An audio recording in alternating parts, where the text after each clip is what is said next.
লঙ্কা premier লিগের চলতি আসরে খেলার কথা থাকলেও শেষ পর্যন্ত তা আর হচ্ছে না তাসকিন আহমেদের। এলপিএলে জাফনা কিংসের স্কোয়াডে থাকার কথা থাকলেও সেখান থেকে নিজের নাম তুলে নিয়েছেন এই তারকা পেসার।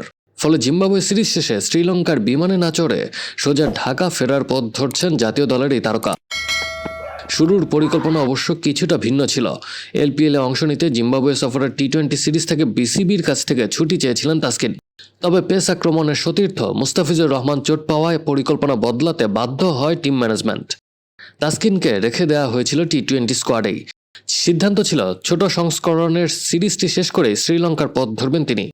তবে শেষ পর্যন্ত সেই পথ থেকেও সরে দাঁড়ালেন দেশের এই গতি তারকা। কারণ একটাই, সামনেই দাঁড়িয়ে অস্ট্রেলিয়া সিরিজের কঠিন চ্যালেঞ্জ। আগামী মাসের প্রথম সপ্তাহে দ্বিপক্ষীয় সিরিজ খেলতে ক্যাঙ্গারুর দেশে উড়াল দেবে বাংলাদেশ দল। সেই টেস্ট সিরিজের জন্য নিজেকে শতভাগ ফিট রাখতে এলপিএল থেকে বিরতি নেওয়ারই সিদ্ধান্ত।